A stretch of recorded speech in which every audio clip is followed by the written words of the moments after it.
కేంద్ర మంత్రివర్గ విస్తరణ. ఈ నేపథ్యంలో తెలంగాణలో ఆశావాహుల సంఖ్య ఎక్కువగానే ఉంది. అంటే గెలిచిన వారు 8 మంది అయినప్పటికీ మరొక రాజ్యసభ సభ్యునితో కలుపుకుంటూ 9 మంది ఉన్నారు. ఈ 9 మందిలో కూడా మంత్రిత్వ శాఖను ఆశిస్తున్న వారి సంఖ్య 4-5 కంటే ఎక్కువగానే ఉన్నది. అయితే తెలంగాణకు అదనంగా ఎన్ని మంత్రి పదవులు వస్తాయన్నది ఇంకా స్పష్టం కాలేదు. ఏది ఏమైనా కూడా ముందు వరుసలో డీకే అరుణ, ఈటెల రాజేందర్, ధర్మపురి అరవిందులు ఉన్నారనేది వాస్తవము. ఇందులో ముఖ్యంగా ఈటెల రాజేందర్కు ఈ పదవి వచ్చే అవకాశం ఉందని కూడా అంచనా వేస్తున్నారు. ఒక పక్క కేంద్ర బీజేపీ నాయకత్వము తెలంగాణపై దృష్టి పెట్టిన నేపథ్యంలో బెంగాల్ ఎన్నికల్లో విజయాన్ని సాధించిన తర్వాత ఇక నెక్స్ట్ టార్గెట్ తెలంగాణే అని అనుకున్న నేపథ్యంలో తెలంగాణకు 1 గాని 2 గాని మంత్రి పదవులు వచ్చే అవకాశం ఉంది. ఈ నేపథ్యంలో ఇక్కడ ఆశావహులు తమ ప్రయత్నాలు కొనసాగిస్తున్నారు.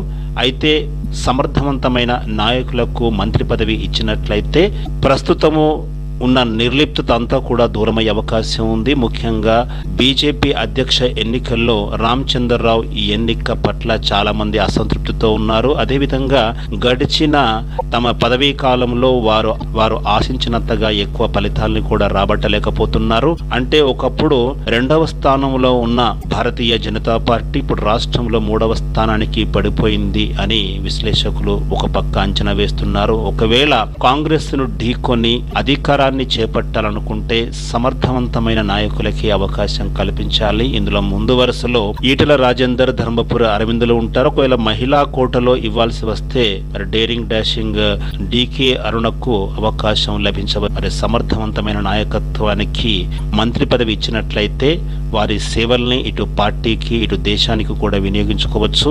మరి మున్ముందు తెలంగాణలో బాగా వేయాలనుకుంటే మాత్రము తెలంగాణకు మరి వేటేజ్ ఉన్న మంత్రిత్వ శాఖలను ఇచ్చి సమర్థవంతంగా నిర్వహించగలిగే నాయకులకు ఇచ్చినట్లయితే భారతీయ జనతా పార్టీకి అంటే రానున్న శాసనసభ ఎన్నికల్లో మంచి ఫలితాలు రాబట్టడానికి అవకాశం లభిస్తుందనేది మరి అందరూ భావిస్తున్నారు.